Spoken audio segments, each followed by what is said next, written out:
Auzubillahiminash-shaytanir-rajim. Bismillahir-rahmanir-rahim. Amna Noor is here, students. I hope so you all are fine. Today, the topic that I am going to discuss is ATP, the cell's energy currency. अब basically ATP होता क्या है बच्चों? ATP का stand for है adenosine triphosphate.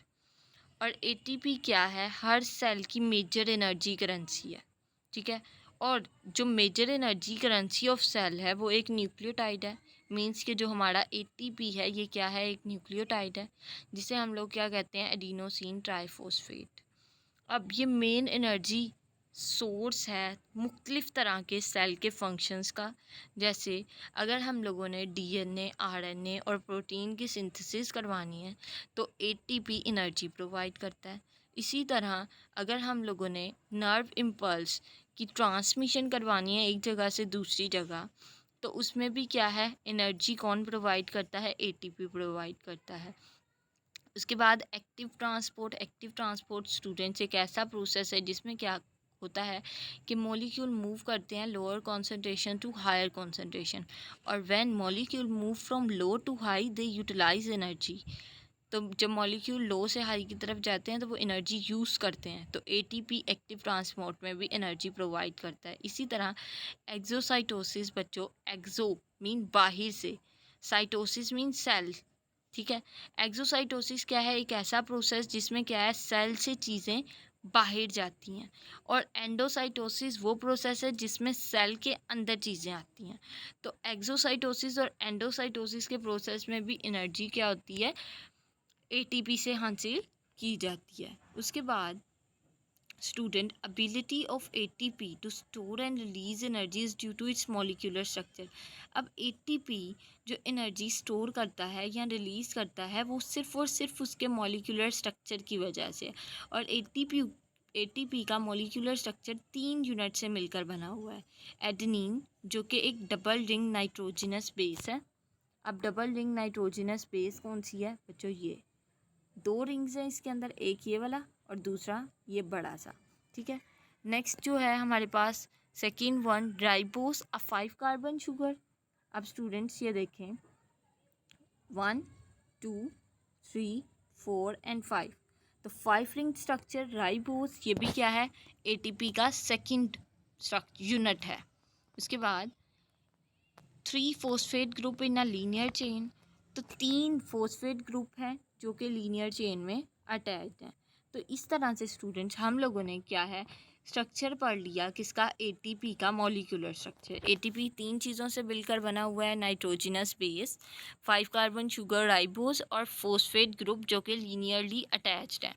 अब बच्चों हम लोग इसमें एडिनो, यहाँ पर नीचे लिखा हुआ है adenosine monophosphate, diphosphate and adenosine triphosphate. ये क्या चीज़ें हैं? हम लोग इसे नेक्स्ट स्लाइड में स्टडी करते हैं।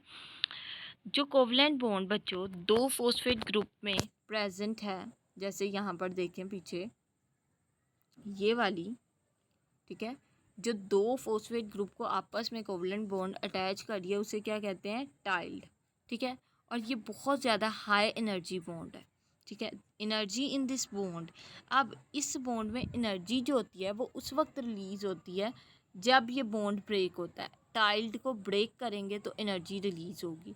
और एनर्जी के साथ साथ क्या है? एक इनऑर्गेनिक फॉस्फेट ग्रुप भी सेपरेट हो जाएगा एटीपी से। अब यहाँ पर देखें, जैसे अगर हम लोग ये मॉलिक्यूल तोड़ देते हैं तो क्या होगा? एक तो ये फॉस्फेट अलहदा हो जाएगा और साथ ही साथ क्या होगी? एनर्जी रिलीज़ होगी। और बच्चों जो एनर्जी रिलीज़ होगी वो कितनी होगी? 7.3 किलो कैलोरीज, ठीक है। अब यहाँ पर फर्दर बताया है एटीपी का मॉलिक्यूल है, साथ में क्या है? वाटर। जब ये आपस में रिएक्ट करते हैं तो हमें क्या मिलता है? एडीपी। एडीपी क्या? Adenosine diphosphate. ट्राईफॉस्फेट का मतलब है उसके अंदर 3 फॉस्फेट थे। अब डाईफॉस्फेट का मतलब है एक फॉस्फेट रिलीज़ हो गया, अब कितने रह गए हैं? 2 फॉस्फेट। तो ये क्या बन गया? Adenosine diphosphate. साथ में क्या है? एक इनऑर्गेनिक फॉस्फेट और क्या हुआ है? साथ में एनर्जी रिलीज़ हुई है। नेक्स्ट मूव करते हैं। मोस्टली स्टूडेंट्स होता क्या है कि एनर्जी जो, जब एटीपी मॉलिक्यूल टूटता है तो ज़्यादातर सिर्फ वो एक फॉस्फेट आयन रिलीज़ करता है और 7.3 किलो कैलोरीज एनर्जी रिलीज़ होती है। लेकिन कुछ कंडीशंस में जब एनर्जी मज़ीद रिक्वायर्ड होती है तो एडीपी मज़ीद टूटता है इनटू एएमपी, ठीक है, और एक और फॉस्फेट ग्रुप रिलीज हो जाता है। ADP plus water molecule result in AMP pi energy and 7.3 kilo calories. अब एएमपी क्या है, एएमपी क्या है, एडिनोसिन मोनोफॉस्फेट। अब क्या रह गया, वो जो दो अटैच थे यहाँ पर डायग्राम में देखें, अब ये दो बॉन्ड्स हैं, दोनों ही टूट गए तो सिर्फ एक फॉस्फेट रह जाएगा ना, तो इसे कहेंगे एडिनोसिन मोनोफॉस्फेट। अब कह रहे हैं कि when cell use energy to build ATP from ADP and ADP from AMP, they are really storing energy as we put money in the bank. अब कह रहे हैं अगर हम चाहते हैं ना कि वापस हम प्रोसेस शुरू करें, AMP से ADP बनाएं और ADP से ATP बनाएं, तो ये बिल्कुल ऐसे है जैसे हम लोग बैंक में मनी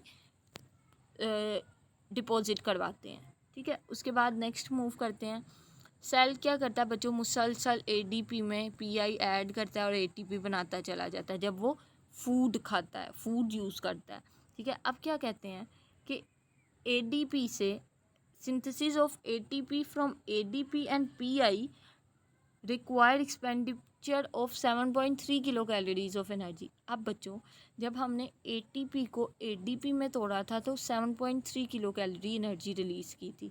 इसी तरह अब अगर हम चाहते हैं कि एडीपी से एटीपी बने तो हमें क्या है 7.3 किलो कैलोरीज एनर्जी देनी पड़ेगी, और वो एनर्जी आएगी कहाँ से, जब हम लोग फूड खाएंगे और उस फूड की ऑक्सीडेशन होगी। तो हम कह सकते हैं कि एटीपी की जो सिंथेसिस है वो एनर्जी रिलीजिंग प्रोसेस है, और जो हम एनर्जी हासिल करते हैं वो क्या है, एनर्जी कंज्यूमिंग प्रोसेस है। और इस तरह हम कह सकते हैं ATP transfer energy between metabolic reaction, कि एटीपी मेटाबॉलिक रिएक्शंस के दौरान में एनर्जी रिलीज़ करता है। सो स्टूडेंट्स, ये था हमारा आज का टॉपिक। आई होप सो आप लोगों को क्लियर हो गया होगा। If there is any problem you can ask in the comment section. Thank you so much. अल्लाह हाफिज़ and please subscribe my channel.